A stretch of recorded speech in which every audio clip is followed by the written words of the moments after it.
Amén. Este texto del Salmo 18, como dijimos la primera semana, lo encuentras exactamente igual, o prácticamente igual, palabra por palabra, en el libro de 2 de Samuel, capítulo 22. O sea, vas allá al 2 de Samuel, capítulo 22, y te encuentras con prácticamente las mismas palabras de este Salmo.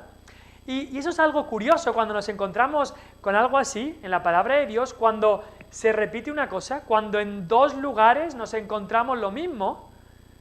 En mi opinión, que es que Dios nos quiere decir algo, si es que lo pone dos veces en su palabra. Si te fijas, por ejemplo, en los evangelios hay ciertas parábolas que solo aparecen en un evangelio, pero luego hay ciertas historias que aparecen en los 4 evangelios. Y no es que una parte de la Biblia no sea tan importante o algo así, pero si Dios ha puesto un énfasis así en repetirnos algo, pues será porque necesitamos escucharlo. Por ejemplo, la historia de la muerte y la resurrección de Cristo la encontramos en los 4 evangelios. Tan crucial es que ningún evangelio podía narrar la vida de Cristo sin hablar detalladamente sobre su muerte y resurrección. Y aquí tenemos este salmo, que lo encontramos aquí, esta canción, este himno en el Salmo 18, pero también lo encontramos en 2 de Samuel 22, con prácticamente las mismas palabras, quizá algunas diferencias de palabras por tema de la traducción, pero con prácticamente las mismas palabras. Ahora hemos estudiado este salmo viendo que Dios es nuestra roca, Dios es mi roca. Y hemos visto que hay 3 veces que se repite esta palabra en el Salmo. Versículo 2, dice: Jehová, roca mía. Y hemos visto que Dios es nuestra roca. Entonces, ¿qué tenemos que hacer? Acudir a Él. Eso es lo que vimos la primera semana, cómo tenemos que acudir a Él. Acudimos a la roca. Cuando estábamos en nuestros pecados, ahogados por el mar de pecado, acudimos a la roca. Y ahí estamos firmes. Dios es nuestra roca, así que a Él acudimos. Pero en el versículo 31 dice también, y eso lo vamos a ver hoy, ¿qué roca hay fuera de nuestro Dios? No es solamente que Dios es mi roca, sino es que no hay otra roca. Podríamos decir, sí, Dios es mi roca, tú quizá tienes otra roca. No, pero el cristiano verdadero llega a la conclusión de que no hay otra roca. Cristo es exclusivo, Cristo es el camino. No es que esto es nuestro camino, pero puede haber otros que también lleguen al cielo. No, Dios es la única roca. Sí es mi roca, es nuestra roca, pero también es verdad que no hay otra roca. No hay otra roca fuera de nuestro Dios, no hay otro Salvador más que Cristo, no hay otro camino. Y aquí, en esa parte del Salmo 18, vemos las acciones de esta roca. No solamente el acudir a esta roca, sino las acciones de esta roca. Y ya al final, en la conclusión del Salmo, en el versículo 46, y eso Dios mediante lo veremos la semana que viene, el salmista al final de todo dice: viva Jehová y bendita sea mi roca. Ha dicho, Dios es mi roca, no hay otra roca como Dios, y al final dice, viva mi roca, viva mi roca. Y al final, en esa conclusión, le alaba a Dios. No solo acude a Dios, no solo habla de las acciones de Dios, sino al final alaba a Dios en esos últimos versículos que veremos la semana que viene. Ahora, en el título que hemos visto, vimos que este es un salmo que David escribió cuando Dios le libró de todos sus enemigos. Y por eso vimos como primero David lo que hace es acudir a la roca, después en estas acciones de Dios, de nuestra roca, que hemos visto, vimos la semana pasada el poder terrible de nuestro Dios. En esos primeros versículos, cuando habla de la tierra fue conmovida y tembló, y vimos que Dios es una roca, pero una roca de poder, una roca poderosa, habla de terremoto, de fuego, de oscuridad, etcétera. Después vimos también en los siguientes versículos la liberación de esta roca. No solamente el poder terrible de esta roca, es una roca poderosa, pero también es una roca de salvación. Y eso lo vimos del versículo 16 hasta el versículo 19. La liberación que nos da esta roca es una roca de salvación. Pero también vimos en estas acciones de nuestra roca cómo podemos estar firmes en esta roca. Y aquí en el versículo 20, prácticamente el 24 y tal, hasta el 26 también, vemos que David dice que él estaba firme en esta roca. Es una roca en la cual podemos estar firmes. Y hoy en particular queremos ver la victoria que esta roca da a su pueblo. Es una roca de victoria. Y vamos a ver estos versículos, que los veremos ahora después, que todo se habla de una guerra espiritual. Se habla de una guerra espiritual. Este es un cántico después de la guerra. Este es un cántico después de que David había sido librado de sus enemigos. Entonces, es un cántico que se da dando gracias por la victoria.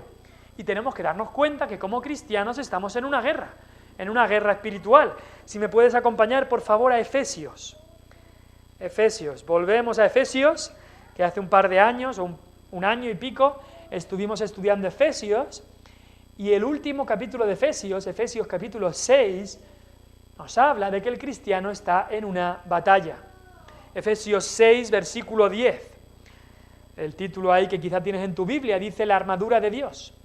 Y el versículo 10 dice ahí Pablo: por lo demás, hermanos míos, fortaleceos en el Señor y en el poder de su fuerza. Vestíos de toda la armadura de Dios para que podáis estar firmes contra las asechanzas del diablo. Porque no tenemos lucha contra sangre y carne. Nuestra lucha no es con una espada.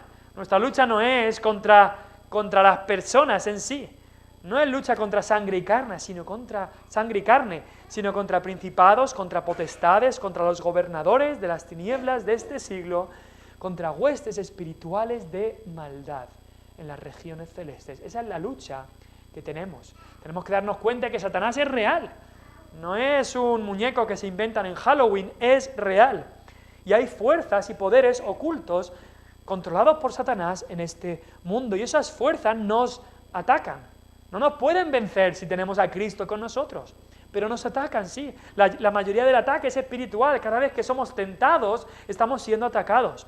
Pero también puede ser un ataque físico, pero no debemos temer, porque mayor es el que está en nosotros que el que está en el mundo. Y por eso sigue diciendo, sabiendo esto, sigue diciendo ahí Efesios 6:13, por tanto, tomad toda la armadura de Dios para que podáis resistir en el día malo, y habiendo acabado todo, estar firmes. Estad pues firmes, ceñidos vuestros lomos con la verdad, y vestidos con la coraza de justicia, y calzados los pies con el apresto del Evangelio de la paz. Sobre todo tomad el escudo de la fe, con que podáis apagar todos los dardos de fuego del maligno, y tomad el yelmo de la salvación y la espada del Espíritu, que es la palabra de Dios. Nos habla de la batalla, nos habla de la armadura, nos habla también de la victoria que Dios nos da. Y de eso vamos a hablar hoy, pero no desde Efesios, sino desde el Salmo 18. Porque del versículo 27 al 45 se nos habla ahí de la victoria que esta roca da a su pueblo. Estamos viendo las acciones que hace esta roca, que es Dios. Y aquí se nos dice la victoria que esta roca da a su pueblo. Y es que tenemos que darnos cuenta que Dios no solamente nos libra del poderoso enemigo, por ejemplo el versículo 17 habla de esto, me libró de poderoso enemigo, no solamente es que nos libra del ataque del enemigo, sino que Él nos da la victoria sobre el enemigo. Mira, por ejemplo, el versículo 48, que dice, el que me libra de mis enemigos y aún me eleva sobre los que se levantan contra mí. No es que Dios solamente nos da la victoria, nos libra del ataque del enemigo, sino que nos da la victoria. Y la actitud del cristiano no solamente debe ser defensiva, no solamente tenemos que estar pensando que no nos destrocen el castillo y ya está, si lo llevamos al tema del deporte, no solamente hay que estar pensando que no nos metan goles, como muchos entrenadores ponen el autobús o ponen toda la defensa, que no nos metan goles y ya está. El cristiano no solamente tiene que estar pensando defensivamente, y muchas veces pensamos así, como que todo va a ir tan mal que lo que tenemos que pensar es solamente defensivo, que no me cierren la iglesia, que los creyentes de nuestra iglesia no se enfríen, que no me hagan dudar de mi fe, que el mundo no entre a la iglesia, y todo eso es bueno y tenemos que orar por eso, pero no debe ser lo único por lo que tenemos que orar. Un buen equipo sí que tiene una buena defensa, pero también tiene que tener un buen ataque. Entonces, la actitud del cristiano no solamente debe ser defensiva, sino ofensiva. No solamente que no nos destrocen el castillo a nosotros, sino ir al castillo de este mundo y destrozarlo por el poder de Dios. No solamente defender nuestra portería, no, vamos a ir a meter goles en la portería contraria. Vamos a salir a las calles, a invitar a la gente a nuestra iglesia. Vamos a testificarle a aquellos que están alrededor nuestra, a nuestros contactos, a decirle la necesidad que tienen de Cristo. Y un pecador que se salva es un gol que le metemos a Satanás. Vamos, como dice la Biblia, a destruir los argumentos de aquellos que están en su falsa religión o en su filosofía, etc. Vamos, como dijo Cristo, a las puertas del Hades. Y aún las puertas del Hades no prevalecerán contra ella. La imagen ahí que dio Cristo cuando dijo que yo edificaré mi iglesia no es defensiva. No es una iglesia que se queda en el castillo defendiendo la puerta para que no entren. Es una iglesia que sale, va a las puertas del mismo castillo del infierno, si lo pudiéramos decir ahí, y va a luchar ahí. Y las mismas puertas del Hades, dicen, no prevalecerán contra ella. No es solamente defensivo, y sí que hay que defender, sino predominantemente ofensivo. Y eso es lo que vemos aquí. Aquí se habla de esta guerra física que David tenía, pero también guerras espirituales, por supuesto, y nosotros lo tenemos que aplicar a esta guerra espiritual que tenemos contra nuestros enemigos, que tenemos enemigos. El cristiano tiene a Satanás, al mundo y a la carne, y el enemigo que lo gobierna todo eso es el pecado, o el enemigo que es nuestro mayor enemigo es el pecado también, por supuesto. Así que lo vemos desde el versículo 27, diferentes aspectos de esta victoria que Dios nos da. Vamos a ir versículo por versículo. Versículo 27 vemos que Dios nos salva. Dios nos salva, así de profundo y así de simple, porque Dios se deleita en salvar al pueblo afligido. Clamad a mí y yo os responderé. Y dice, porque tú humillarás los ojos altivos, esos ojos soberbios, Dios los aborrece. Aquellos que se piensan que están más altos que los demás y más altos que Dios en último lugar, eso Dios lo aborrece. Hay un principio muy importante en la palabra de Dios que es, Dios resiste a los soberbios y da gracia a los humildes. Dios nos salva, pero versículo 28 dice también que Dios nos alumbra. Esta guerra que estamos luchando no es una guerra que haya mucha luz, es una guerra en la que hay oscuridad, porque cuando vas a luchar contra las puertas del mismo infierno, va a haber oscuridad. Y por eso necesitamos que Dios nos alumbre. Dice el versículo 28, tú encenderás mi lámpara. Tú encenderás mi lámpara. Y es que, sí, la lámpara es nuestra, pero la luz que hay en la lámpara es de Dios. Cristo es la luz del mundo, eso dijo. Yo soy la luz del mundo. Pero es curioso porque también a los cristianos se nos dice, vosotros sois la luz del mundo. Entonces, ¿quién es la luz del mundo? ¿Cristo o nosotros? La luz es Cristo. Él dijo, yo soy la luz. Y cuando Él viene a morar en nosotros, entonces solo así podemos ser nosotros la luz del mundo, si tenemos a Cristo en nosotros. Y como dice Spurgeon, las lámparas que enciende Dios, el diablo mismo no las puede apagar. Por más que sople, no puede. Y así, si Dios enciende nuestra lámpara, como dice ahí, el diablo no puede hacer nada. Y luego dice que Él alumbrará mis tinieblas. ¿Y qué falta nos hace eso? ¿Qué falta nos hace de que Dios alumbre nuestras tinieblas? Dios nos ha dado el sentido de la vista. Y hablaba el otro día con alguien sobre lo horrible que es cuando alguien pierde la vista. Hablábamos de que es mejor perder un brazo o una mano a perder la vista. Y cuánto más espiritualmente necesitamos que Dios nos alumbre, que Él nos dé vista espiritual, que Él nos dé luz espiritual. Dios nos salva, Dios nos alumbra, versículo 29, Dios vence con nosotros. Dios vence con nosotros. Tenemos que aprender una cosa muy importante. En la salvación, cuando Cristo nos salvó, Cristo venció por nosotros, pero sin nosotros. Nosotros no estábamos ahí muriendo en la cruz. Cristo nos salvó, Él lo hizo todo por nosotros. En la salvación Cristo lo hace por nosotros en nuestro lugar. Pero en la vida cristiana, en la lucha del soldado cristiano, Cristo lo hace con nosotros. La salvación no es que Cristo lo hace con nosotros y los dos nos salvamos así. No, Cristo lo hace por nosotros. Él lo hizo todo. Nosotros no hacemos nada, no tenemos ninguna parte, ningún mérito en nuestra salvación.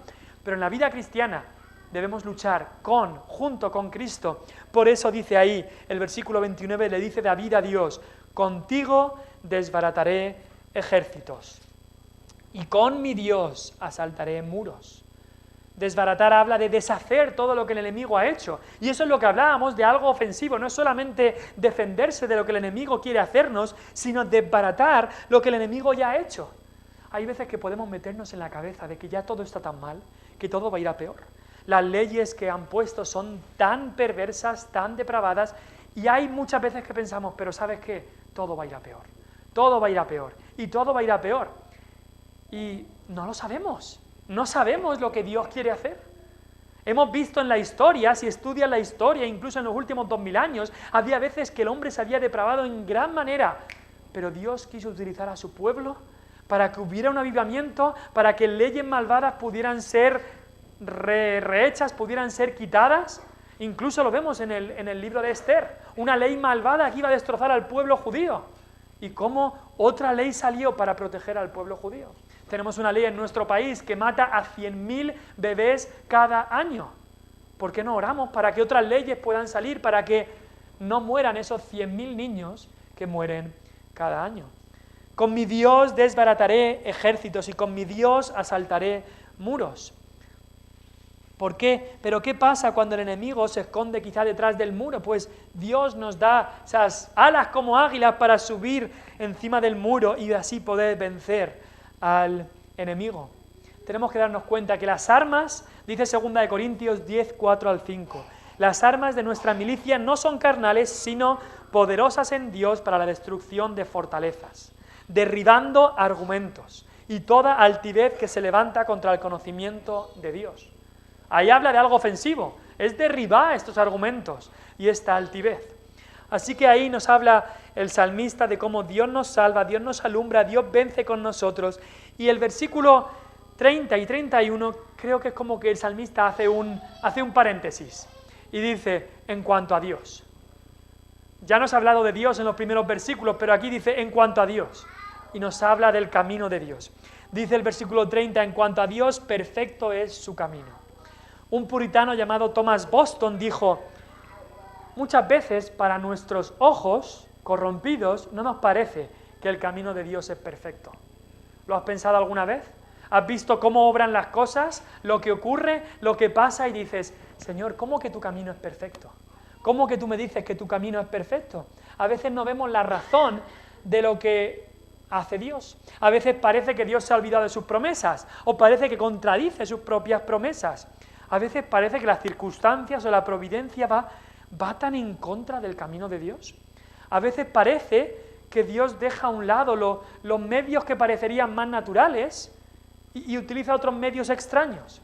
Quizá podemos pensar en Naamán, ¿os acordáis? Este sirio que tenía lepra, vino a Eliseo y él pensaba que Eliseo tocaría en la lepra y se sanaría. Y Eliseo manda a un mensajero que le diga, vete a lavarte al Jordán. Y Naamán se enfadaba y dice, ¿cómo? ¿Ni sale y me dice que me vaya a lavar un río sucio? A veces parece que el camino de Dios no es lo lógico. En el camino de Dios a veces parece que vemos que los impíos prosperan y que los justos están en aflicción. Y decimos, Señor, ¿por qué? Nos parece ante nuestros ojos corrompidos y débiles que el camino de Dios no es perfecto. Pero nos equivocamos si juzgamos así. Dios hace todo bien. Dios no escribe con renglones torcidos, Dios hace todo bien. Somos nosotros los que nos hemos desviado. Su camino es siempre perfecto.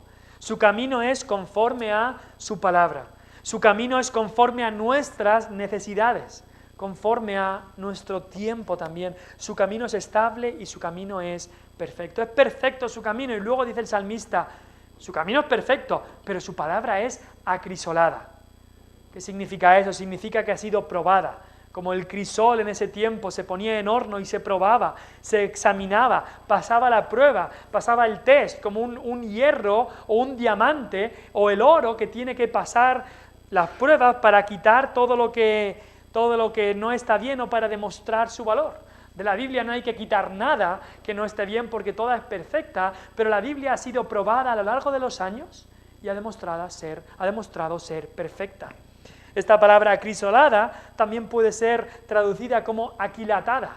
Tiene tantos quilates y demuestra sus quilates, demuestra su valor. Y ya lo vimos en el Salmo 12, versículo 6, cuando decía ahí, las palabras de Jehová son palabras limpias como plata refinada en horno de piedra, purificada 7 veces. No hay mayor grado de pureza que esta plata, no hay mayor grado de pureza que el que tiene la palabra de Dios. Así que si su camino es perfecto y si su palabra es acrisolada, entonces podemos decir, es nuestro escudo, es escudo a todos los que en él esperan. Y al acabar de decir esto, entonces el salmista es como que explota de alegría y de confianza diciendo, ¿quién es Dios entonces? Sino solo Jehová. Si todo esto es lo que es sobre Dios, es que nadie es Dios sino solamente Jehová. Nadie es como Él. Nadie es como Cristo. Nadie es como nuestro Dios. Los dioses egipcios habían demostrado que no tenían nada que hacer. Dios se los cargó a todos con las plagas. Un poco en el tiempo de David estaban los Baales, este dios Baal, pero un poco más tarde Elías demostraría ahí arriba del monte Carmelo que solo hay un Dios, que es Jehová y no Baal. El Dios del dinero, que aún sigue muy vigente ese Dios. Cuesta muchísimo conseguirlo y al final solo te deja amargado y no te puedes llevar nada de ese Dios, no vale para nada. ¿Quién es Dios sino solo Jehová? Miqueas 7:18 dice algo parecido. Dice ahí Miqueas, ¿qué Dios como tú que perdona la maldad y olvida el pecado del remanente de su heredad? No retuvo para siempre su enojo porque se deleita en misericordia. Y mira que hay otras muchas alternativas que el mundo intenta hacer para tener otras rocas, para tener otros dioses, pero luego acaba este versículo diciendo, no hay otra roca. ¿Qué roca hay fuera de nuestro Dios? No lo hay. No hay nadie en la que te puedas apoyar de verdad. No hay roca verdadera fuera de nuestro Dios. Ese es el paréntesis que el salmista hace. Y después sigue hablando de esta victoria que Dios nos da. Dice que Dios nos viste. El soldado necesita vestirse. Y Dios nos viste con ese cinto, nos ciñe con su poder para así obtener la victoria. Y tan asegurado está el éxito del Hijo de Dios que se puede decir, mira, Dios, cuyo camino es perfecto, Él es el que hace nuestro camino perfecto. Mira lo que dice el versículo 32, y quien hace perfecto mi camino. Es el camino de Dios, es el que es perfecto. Pues si nosotros andamos en su camino, entonces nuestro camino será perfecto. Eso significa no que nunca vayamos a tropezarnos, sino que nuestro camino lleva siempre a la victoria y no a la derrota. Que somos más que vencedores por medio de aquel que nos amó. Dios nos viste y nos da un camino que es victorioso. Versículo 33, vemos que Dios también nos hace estar firmes. Dice el versículo 33, quien hace mis pies como de ciervas. Aquí en la Sierra de Segura sabemos bien lo que son los ciervos. Y una de las características que más llama la atención sobre los ciervos son sus patas. Sus patas que son largas, fuertes, sus pezuñas fuertes y que están adaptadas a terrenos de rocas. Y eso es lo que está hablando el salmista, ¿no? Está hablando que Dios es nuestra roca y nosotros, pues, Él nos hace nuestros pies como de ciervos para habitar en estas rocas. Dios les da esa agilidad a sus hijos. Y el ciervo incluso puede habitar en las alturas, dice, para estar firme sobre mis alturas. Nosotros no somos para habitar en la altura, somos seres humanos débiles y pecadores, pero cuando Dios nos salva, Dios exalta a pecadores como nosotros, nos trae cerca de Él, es decir, cerca de estas alturas, y quiere que sigamos subiendo en esta lucha.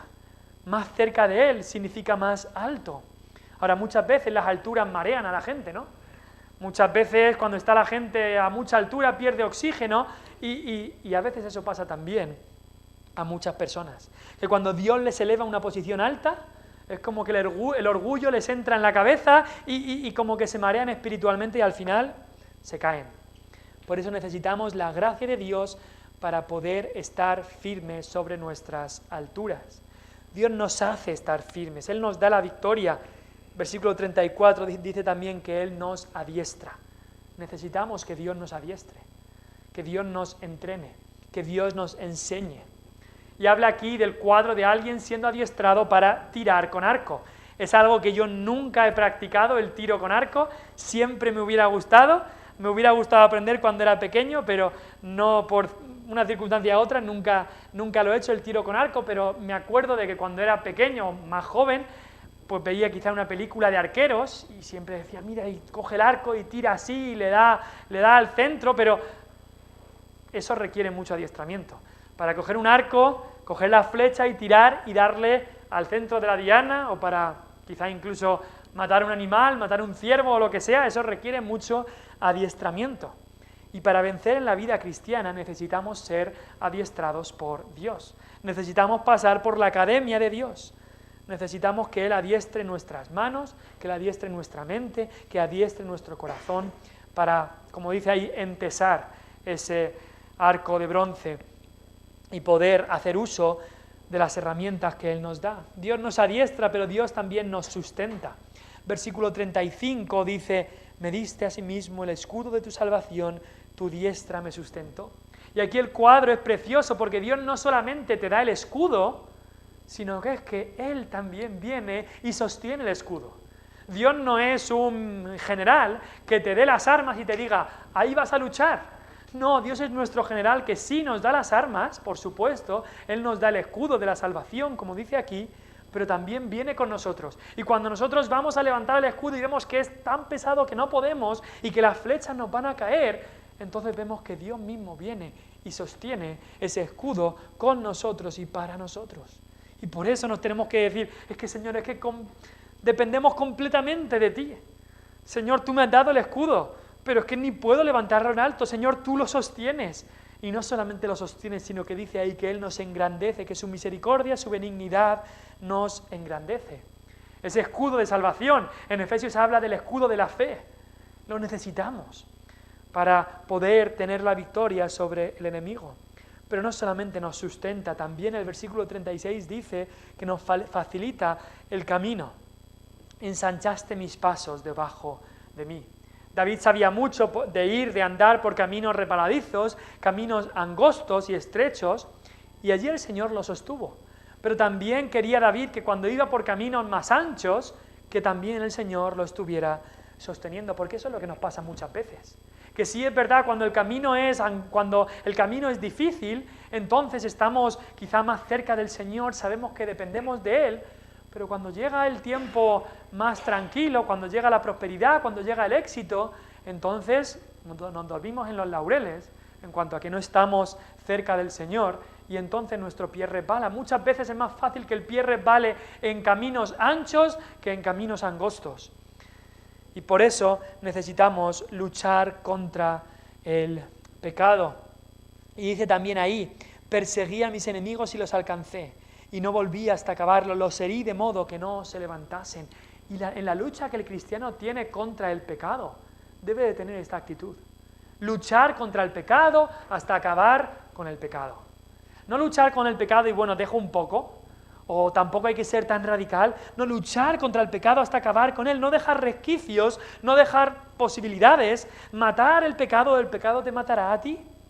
Y hay ocasiones de que la única manera de vencer al pecado será con soluciones drásticas. ¿Qué hizo José cuando vino la tentación a él? Salió corriendo. No empezó una conversación, no, salió corriendo y ya está. Hay veces que el pecado, para vencer el pecado, requiere soluciones drásticas. Así lo dijo Pablo a los corintios, les dijo, huid de la fornicación. No les dijo ni resistir, no, huid, salir corriendo. Es lo que hizo José. También les dijo, huid de la idolatría, salir corriendo. Cuando hablaba de la fornicación les dijo, salir corriendo. Si tienes que pasarte a la otra acera, si tienes que irte lejos, vete lejos, pero huye de estas cosas. Cuando habla de la idolatría, huye, estate lejos. Saca a esos ídolos, como le dijo a Gedeón, coge los ídolos de tu padre y destrúyelos. Pero bueno, si él quiere, que yo no voy a adorar eso, no, pero sácalos de ahí. Hay pecados que requieren soluciones drásticas para poder vencerlo. También dijo, creo que era Juan, huid del amor al dinero. Pablo a Timoteo, huye del amor al dinero. Huye de estas cosas. También le dijo, huye de las pasiones juveniles. Hay ciertas cosas que la solución es huir, una solución drástica, acabar con el pecado desde la raíz. El versículo 39 nos dice también que Dios nos fortalece, Él humilla a nuestros enemigos, les hace que salgan corriendo de nosotros. Los enemigos venían corriendo a por nosotros y al final ellos salen corriendo de nosotros. Me suena a eso lo que pasó con la iglesia primitiva en Hechos, que nos dice que Dios estaba obrando grandemente, hacía grandes señales y dice, de los que les rodeaban, es que de los demás ninguno se atrevía a juntarse con ellos. Aquellos enemigos que antes y también después estarían yendo por la iglesia a intentar meterlos en la cárcel, hubo un momento ahí que es que ni se atrevían a juntarse con los cristianos por el temor que tenían.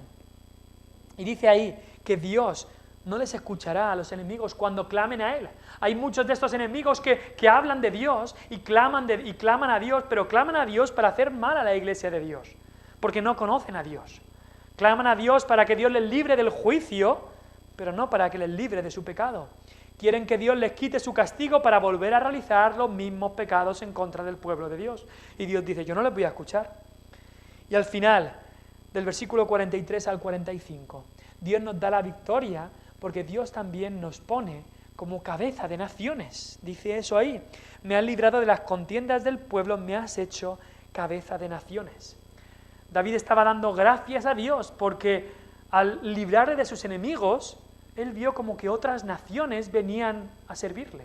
Los de Edom, los de Moab, los filisteos, los de Tiro, los de Sidón, venían a ponerse como siervos suyos. Y Dios puso a Israel como cabeza de naciones en el tiempo de David. ¿Y sabes qué?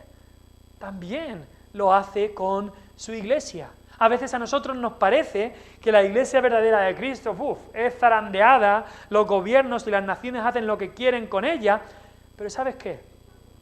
Dios está haciendo que las naciones estén sirviendo a su iglesia, que sirvan para el propósito que Él tiene para su iglesia. Ninguna de las leyes que hace ningún gobierno, ninguno incluso de las persecuciones que hace ningún gobierno se le escapa a Dios. Y todo va a obrar para el bien de sus escogidos, de su iglesia. Lo ha hecho en el pasado.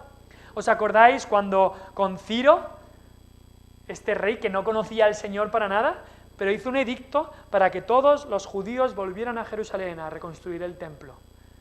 Las naciones sirviendo al pueblo de Dios. Lo hizo también con Asuero, como hizo esta ley para proteger a los judíos. En España, hace unos cuantos años, cuando se abrió la puerta para tener libertad religiosa. Y no eran gobernadores cristianos los que lo hacían, pero estaban sirviendo a la iglesia de Cristo. Hoy justo hemos cantado el himno Fírmese Adelante, que fue Juan Bautista Cabrera, que lo tradujo, un hombre que por muchos años estuvo aquí en España para proclamar el Evangelio hace ya más de un siglo, y que si él supiera las libertades que tenemos nosotros, le daría muchas gracias a Dios por eso. Pero no sabemos cuándo estas libertades se irán, no lo sabemos. Pero en realidad lo que más está diciendo estos versículos en cuanto a esto de que me has hecho cabeza de las naciones, es que tenemos que darnos cuenta que, como en este salmo y en muchos más, Cristo también está hablando aquí. Es un salmo mesiánico y habla más de Cristo estos versículos que del mismo David o de nosotros, porque vendrá un día cuando Cristo, como dice ahí el versículo 43, será hecho cabeza de naciones. El Evangelio sí se está extendiendo. Y todos aquellos que estamos en esa labor de esta gran comisión, este versículo debe ser de mucho ánimo.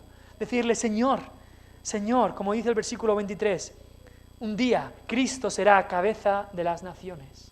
Señor, oramos para que los pueblos que no te conozcan, y aquí en la sierra tenemos muchos pueblos que no conocen a Dios, esos pueblos que no te conozcan, que sirvan a Cristo, que al oír de Cristo le obedezcan. Que estas palabras Cristo las pueda decir en estos pueblos. Al oír de mí me obedecieron. Que los hijos de extraños se sometan a Cristo. Que los extraños se debiliten, que salgan temblando, pero que almas vengan a Cristo. Y debemos anhelar ese día, porque al final la victoria es del Señor. Y la victoria será nuestra, de la iglesia un día, porque antes fue del Señor, cuando Él venció allí en la cruz del Calvario. Allí hizo la mayor victoria que se había dado contra el pecado, contra la serpiente antigua. Sí, es verdad que Cristo fue, como la promesa decía, fue herido en el tobillo, pero hirió a la serpiente, a Satanás, en la cabeza una herida mortal. Allí Cristo ganó la victoria y es en Cristo en el que nosotros podemos ser más que vencedores por medio de aquel que nos amó. La semana que viene, Dios mediante, acabaremos con esta alabanza a Dios nuestra roca que dice: vive Jehová y bendita sea mi roca. Pero vamos a ir al Señor en oración. Te damos gracias, Padre,